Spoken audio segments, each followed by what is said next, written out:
अस्सलाम वालेकुम स्टूडेंट्स, कैसे हैं आप सब। इस लेक्चर में मैं आपको बताऊंगी कि जो प्रैक्टिकम रिपोर्ट आपने रेडी करनी है और आपने जो 6 वीक्स की आपकी इंटर्नशिप है उसमें आपने जो रेडी करनी लीडरशिप एंड मैनेजमेंट आपका एरिया ऑफ स्पेशलाइजेशन है। जिन स्टूडेंट्स ने प्रीवियस सेमेस्टर में लीडरशिप एंड मैनेजमेंट एरिया रखा था, सिलेक्ट किया था, वो 20 फील्ड नोट्स बनाएंगे, ठीक है, लिखेंगे एंड 1 एक्शन प्लान। ये रिक्वायरमेंट है आपकी। और मेरे तो इंस्ट्रक्शन आपका इंग्लिश है, इंग्लिश लैंग्वेज में ही आपने बनानी है। इसके अलावा सेकंड जो आपके लिए इंस्ट्रक्शन है कि आपने माइक्रोसॉफ्ट वर्ड का जो आप में जाके वो फाइल ओपन करनी है, उसमें जाके आपने टाइप करना है, ठीक है। जैसे ये मैंने ओपन किया, ये माइक्रोसॉफ्ट वर्ड डॉक्यूमेंट है, इसमें आपने कंपोज करना है। कंपोनेंट्स जो फील्ड नोट्स हैं उनमें क्या चीज़ ज़रूरी है और जो एक्शन प्लान है उसमें आपने क्या इन्फॉर्मेशन ऐड करनी है, ये हम डिस्कस करेंगे, ठीक है। अगर आपको ये देखें सेकंड जो मैंने प्रैक्टिकम रिपोर्ट की आपने हेडिंग देनी है। इसी तरह students are required to make a report of the practicum visit जहाँ पे आपने किया है, जो टीचिंग साइट है आपकी, जहाँ पे आपने 6 वीक्स की इंटर्नशिप की है, उसे हम प्रैक्टिकम साइट कहते हैं। वहीं की आपने रिपोर्ट तैयार करनी है। जो कुछ आपने ऑब्ज़र्व किया है, अपनी जो टाइमिंग है आपने स्कूल टाइमिंग में जितनी भी ऑब्जर्वेशन की about teaching, about learning, about management, leadership, quality of leadership, management कैसी है वहाँ की, institutional processes, each and everything, financial resources, their physical infrastructure, और इस बारे में आपने ऑब्जर्वेशन करनी है। जो रिपोर्ट आपने रेडी करनी है, the report should consist of 40 to 50 pages. ये एस्टीमेट जो मैंने लगाया कि 40 to 50 पेजेस हैं, ज़रूरी नहीं कि इतने ही हों, अंदाज़न आप कितने पेजेस बन जाएंगे रिपोर्ट लिखते हुए, जिसमें 20 फील्ड नोट्स होंगे और 1 एक्शन प्लान होगा। स्टार्ट कहाँ से लेना है आपने, रिपोर्ट शुरू कैसे करनी है। सबसे पहले फॉर्मेट जो इसका टाइटल पेज होगा इसमें, ठीक है। Title page of the report will include name of the organisation, सबसे पहले जहाँ पे आपने की है ऑब्जर्वेशन की है, अपनी इंटर्नशिप की है, स्कूल का नाम लिखेंगे। Name, ID and session of the training teacher, ये अपनी इन्फॉर्मेशन देंगे आप। फिर submission date of the practicum report है, आप वो लिखेंगे, और यूनिवर्सिटी का नाम लिखेंगे, यूनिवर्सिटी का लोगो, ठीक है। ये आपका टाइटल पेज है, फर्स्ट पेज, उस पर आपने ये सारी इन्फॉर्मेशन देनी होती है। लेटर ऑफ अंडरटेकिंग है सेकंड नंबर पे। अगर आप देखें तो लेटर ऑफ अंडरटेकिंग क्या आपने इसमें अप्रूवल है, क्या आपने लिया हुआ है, एक जो स्कैन कॉपी उसकी लेनी है, कि आपने जो अप्रूवल ले लिया हुआ इंस्टीट्यूशन से, वो लगानी है आपने, ठीक है। और scan copy of the practicum certificate provided by the school where practicum was conducted. Means के स्कूल वाले आपको देंगे स्कैन कॉपी, लिखा हुआ है कि आपने उसकी एक स्कैन करके और वो आपने पेस्ट कर देना अपनी रिपोर्ट में, ठीक है। क्योंकि सिग्नेचर में होंगे हेड्स के, और जो भी वहाँ पे एडमिनिस्ट्रेशन, ऑर्गेनाइजेशन, इंस्टीट्यूशन की, उन्होंने इसको प्रूव किया होगा, आपका अप्रूवल दिया हुआ है, तो इस वजह से, ठीक है। देन उसके बाद आ जाता है नेक्स्ट। अगर आप देखें डेडिकेशन है नंबर 4, नंबरिंग की हुई है ताकि आपको क्लियर रहे कि ये कंपोनेंट्स है, ये लास्ट में उसमें शामिल हो। जो नेक्स्ट पेज होगा, ये पेजेस बन रहे हैं आपके सेपरेटली। नेक्स्ट पेज डेडिकेशन है, ऑप्शनल है, आप डेडिकेट करना चाहते हैं अपना काम किसी को, तो वो आप उनका नेम ऐड कर दें, ठीक है, और 1-2 लाइनों की डेडिकेशन लिख लें। और एक्नॉलेजमेंट है नंबर 5, आप जिन लोगों ने आपकी हेल्प की है इसमें, मीन्स के in this section you acknowledge the help and support of all those who helped you in completion of your practicum and the report. Example given tutor है, आपका सुपरवाइजर है, teachers, principal and your family members, और इन सब की आप information add कर सकते हैं। एक्नॉलेजमेंट की, एक्नॉलेज करना उनकी, एक पेज की आप ये लिख लें, मीन्स के एक सेपरेट पेज होगा, उसकी जो लेंथ है, कंटेंट है, वो एक पैराग्राफ भी हो सकता है। देन नंबर 6 पे आप देखें समरी लिखनी है आपने, एग्जीक्यूटिव समरी जो आपने लिखी है, इसमें आप बताएंगे कि मैंने ये स्कूल सेलेक्ट किया, कैसे सेलेक्ट किया आपने, उसमें जाके अप्रूवल लिया है, आपने इतने दिन वहाँ पे इंटर्नशिप की है, कौन कौन से बिहेवियर्स ऑब्जर्व किए हैं, तो उसकी एक समरी बना दें एक पूरी, कि मैंने लेसन प्लानिंग की है उसमें पहले, फिर मैंने उसकी फील्ड नोट्स बनाए हैं, एक्शन प्लान, मुझे जो प्रॉब्लम मैंने इतने फेस की उसमें से मैंने एक जो मुझे लगा कि मोस्ट इंपॉर्टेंट प्रॉब्लम है जिसको रिजॉल्व करना चाहिए, उसके लिए मैंने एक्शन प्लान बनाया। तो एक पूरी समरी लिखते हैं जो भी आपने काम किया है इसमें, ठीक है। Summary should be previews every sections of the report in a short form. Short form में आपने पूरी रिपोर्ट लिख देनी, समराइज़ कर देना है, कि अगर कोई आपकी रिपोर्ट देखना चाहे प्रैक्टिकम रिपोर्ट, तो वो जस्ट एक समरी सेक्शन पढ़ने से ही अंदाज़ा हो जाए कि इसमें आपने क्या लिखा हुआ है। It can be called as micro image of the report. It helps the reader to get a quick glance at the report before reading in detail. Everything important that you have done, discovered and concluded could be mentioned, but briefly and concisely. ठीक है, क्योंकि आपने एक page की summary लिखनी है तो आपने briefly concisely, क्योंकि ये समरी है, ये माइंड में रखें, डिटेल हमने पूरी रिपोर्ट में दी हुई है फर्दर। नंबर 7 पे आप टेबल ऑफ कंटेंट्स आ जाएगा, नए पेज पे आपने ये शुरू करना है। जितनी भी हेडिंग्स आई हैं, जो टॉपिक्स आपने कवर किए हैं फर्दर, इंट्रोडक्शन से लेके फर्स्ट फील्ड नोट जर्नल से लेके आपने एंड तक एक्शन प्लान और कंक्लूजन तक जो भी काम किया है, उन सब की हेडिंग्स आप ऐड कर देंगे, ठीक है। हेडिंग्स एंड सब हेडिंग्स विद पेज नंबर भी शो करना है। और सेपरेट लिस्ट बनानी है, अगर आपने कोई टेबल्स, फिगर्स, आपने कोई स्टैटिस्टिकल इंफॉर्मेशन देना चाहते हैं, कोई टेबल्स बनाए हैं या फिगर्स हैं, तो उनको भी आप सेपरेटली लिस्ट एक ऐड कर दें कि ये लिस्ट ऑफ टेबल्स है, ये लिस्ट ऑफ फिगर्स है, वो भी ऐड करें। फिर नंबर 8 पे आप देखें कि जो ओवरव्यू है, ओवरव्यू ऑफ द ऑर्गेनाइजेशन, ठीक है। Overview of the organisation. अब आपने पहले तो नंबर 6 पे अपने प्रोजेक्ट की समरी बताई है ना, कि आपने क्या काम किया, कैसे किया। यहाँ पे ऑर्गेनाइजेशन की थोड़ी सी हिस्ट्री आपने बतानी है। 500 वर्ड्स की लिमिट है, कि अगर आप इससे एक्सीड ना करें, इससे कम हो सकते हैं। और इसके अलावा आप इसमें क्या बताएंगे, क्या ऑर्गेनाइजेशन कौन सी है जहाँ पे आपने टीचिंग प्रैक्टिस की है, और वो आपका मीन्स के ऑर्गेनाइजेशन एजुकेशनल इंस्टीट्यूशन है, एजुकेशनल ऑर्गेनाइजेशन है, स्कूल है। और ब्रीफ हिस्ट्री बतानी है आपने, स्कूल की इंट्रोडक्शन देना है उस स्कूल का, और जो भी आप रेलिवेंट इन्फॉर्मेशन है स्कूल की, जो एम है, एम से लेके आप उसके जो आउटकम्स तक ईच एंड एवरीथिंग आप इसमें डिस्क्राइब करेंगे। देन नंबर 9 पे organising the field note journals according to the field following headings. इसमें आपने हेडिंग्स बनानी है फील्ड नोट जर्नल्स की, कि उसमें मीन्स के आप ये भी लिख सकते हैं कि नंबर 1 फर्स्ट डे का जर्नल है, सेकंड डे का है ये फील्ड नोट, थर्ड डे का, इस तरह भी लिख सकते हैं। और हेडिंग्स भी बना सकते हैं कि ये इन कंपोनेंट्स के बारे में हो सकती है। फाइनेंशियल मैनेजमेंट ऑफ स्कूल्स, ये आपने ऑब्जर्व की फर्स्ट डे, आप उसके बारे में लिख दें, एक नोट बन गया। सेकंड डे आपने फिजिकल रिसोर्सेज मैनेजमेंट के बारे में बता दें। Personal management, personal mean staff जो है स्कूल का, उसके बारे में आप इंफॉर्मेशन दे सकते हैं, कैसे मैनेज करते हैं वो स्कूल वाले। इंस्ट्रक्शनल सुपरविजन, सुपरविजन किस तरह की, इंस्ट्रक्शनल सुपरविजन जो टीचर्स पढ़ा रहे हैं उनको सुपरवाइज़ किया जा रहा है, उनकी जो मॉनिटरिंग हो रही है, चेक एंड बैलेंस है उनकी टीचिंग लर्निंग सिस्टम जो है उनकी इफेक्टिवनेस चेक करने के लिए। तो सुपरविजन कैसी है उसके बारे में आप नोट्स बना सकते हैं। स्कूल डेवलपमेंट के बारे में या स्कूल इम्प्रूवमेंट के बारे में, कि कोई एस्पेक्ट आपको लगा कि इसमें डेवलपमेंट होनी चाहिए, तो उसके बारे में आप अपनी ऑब्जर्वेशन एक फील्ड नोट्स बना सकते हैं, ठीक है। फिर फर्दर इसी से हेल्प लेके इन्हीं में से कोई टॉपिक आप निकालें जो आपके लगता है कि इम्पोर्टेंट है और आप उसको अच्छी तरह ऑब्जर्व कर लिया, इसको सॉल्व करना चाहिए, तो आप उस पर एक एक्शन प्लान भी बना सकते हैं, ठीक है। स्कूल कम्युनिटी, जो स्कूल का जो सोशल सर्कल है, सोशल रिलेशनशिप्स, इंटरेक्शन है टीचर्स की हेड्स के साथ, स्टूडेंट टीचर रिलेशनशिप, और विद जिस कम्युनिटी में, जिस सोसाइटी में एग्जिस्ट करता है स्कूल, वहाँ पे स्कूल और सोसाइटी की क्या रिलेशनशिप्स हैं, किस तरह की कम्युनिकेशन है, उसके बारे में आप बता सकते हैं, ठीक है। फिर उसके बाद आपने बताना है फर्दर, ये फील्ड नोट्स के लिए आपको चैप्टर्स दिए हैं कि चैप्टर 1 चैप्टर 2 करके, या फील्ड नोट 1 2 3 करके आप 20 पूरे कर सकते हैं। इसके अलावा भी कंपोनेंट्स एनी अदर का मतलब है कि अगर और इसके अलावा कोई कंपोनेंट्स इंपॉर्टेंट लगे आप उनके बारे में बता सकते हैं, ठीक है।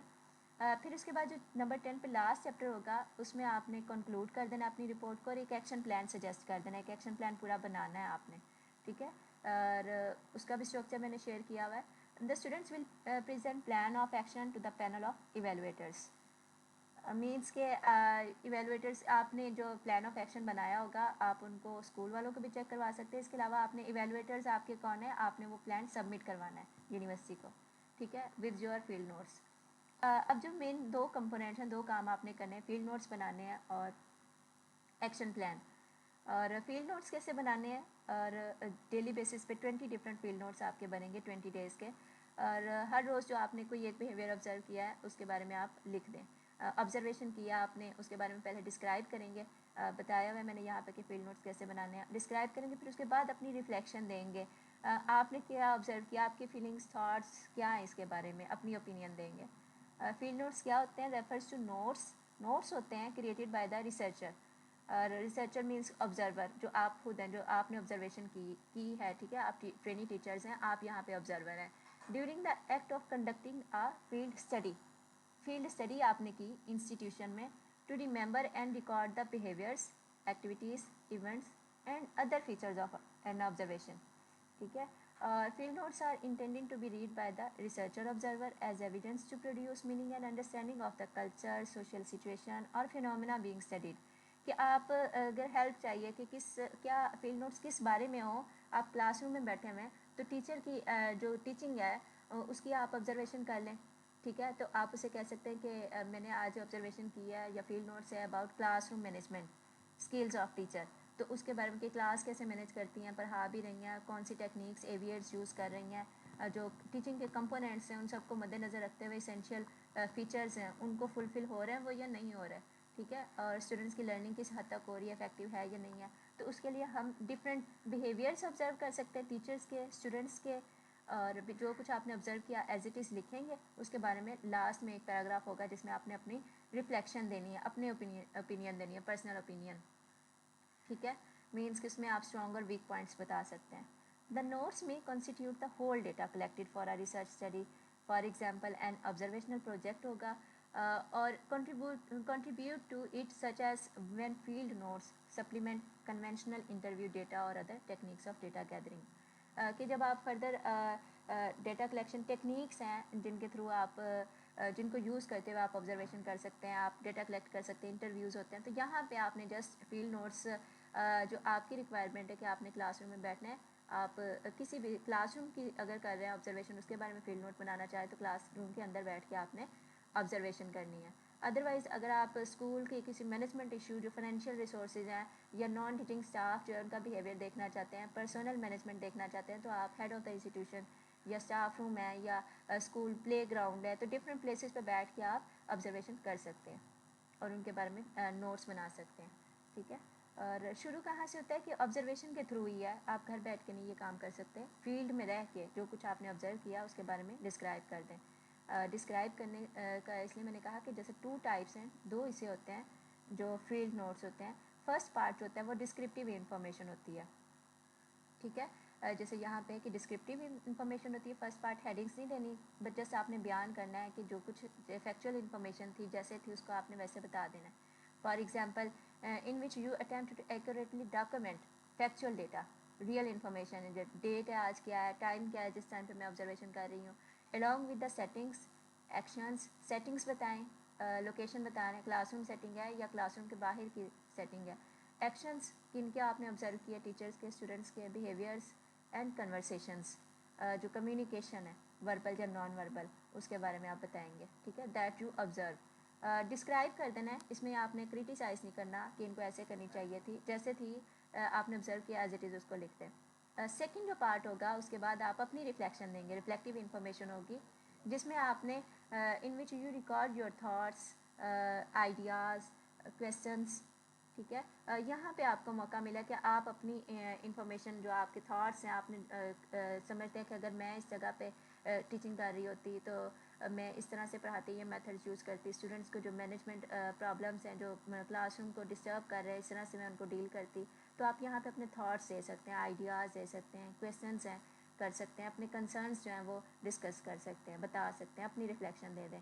यहाँ पे आप एक तरह से सजेशन दे रहे हैं टीचर को, पहले आप अपनी दें कि मैं आपकी क्या फीलिंग है कि अब टीचर ने बहुत अच्छे तरीके से पढ़ाया है या नहीं पढ़ाया, वो आपने बता देना है। और उसके बाद अपनी दें कि अगर आप इस जगह पे हो तो किस तरह कौन सी मेथडोलॉजीज़ यूज़ करेंगे, ठीक है। यहाँ पे आपके फील्ड नोट्स कंप्लीट हो जाते हैं, मतलब एक दिन का कंप्लीट हो गया। इसी तरह दूसरे दिन आपने किसी और प्रॉब्लम के बारे में ऑब्जर्वेशन किया और उसके बारे में लिख दिया, इस तरह आपने 20 कंप्लीट करने हैं। इम्पोर्टेंट नोट है इसमें जो field note should be written as soon as possible. ये नहीं कि आपने 20 दिन ऑब्जर्वेशन कर ली तो उसके बाद एक ही दिन आप बैठ के वीकेंड पे कर रहे हो, या ये ज़्यादा से ज़्यादा ये होता है कि आप अपने स्कूल में ऑब्जर्वेशन की एक चेक लिस्ट बना लें, वहाँ पे नहीं लिख सकते आप, तो एक चेक लिस्ट बनाते जाएँ, एक रफ सा स्केच बनाते जाएँ, ड्राफ्ट बना लें, उसको घर आके आप नीट कर लें। तो as soon as possible after an observation is completed your initial notes may be recorded in ambiguous form.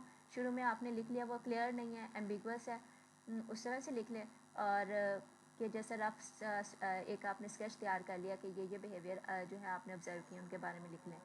And unless additional detail is added as soon as possible after the observation, important facts and opportunities for fully interpreting the data may be lost, ठीक है। तो ये ही है कि जब आप कर लेते हैं तो उसके फ़ौरन बाद आपने जैसे ही आपने ऑब्जर्वेशन किया तो आप उसको कम से कम 6 घंटे और ज़्यादा से ज़्यादा 24 घंटे के अंदर अंदर फील्ड नोट्स लिख लें, ठीक है। और सेकेंड पार्ट जो है एक्शन प्लान है जो आपने लिखना है एट दी एंड। 20 जब फील्ड नोट्स लिख ली हैं तो उसके बाद आपने एक एक्शन प्लान बनाना है जिसके कंपोनेंट्स हैं, मेन कंपोनेंट्स हैं एक्शन प्लान के 6 कंपोनेंट्स हैं। जो रिक्वायरमेंट है आपकी 6 कंपोनेंट्स में आपने दिया हुआ, मैं पहले नाम बता दूं। सबसे पहले तो आप कोई प्रॉब्लम आइडेंटिफाई करेंगे जिसको आप सॉल्व करना चाहते हैं, ठीक है। Identifying and defining the problem, strategies to solve the problem वो आप लिखेंगे, बताएंगे। और थर्ड नंबर पे आप मीन्स कि ये आपके एक्शन प्लान में होना चाहिए। Identifying responsible authority. Fourth one is description of required resources and materials. Number 5 is timeline, ठीक है।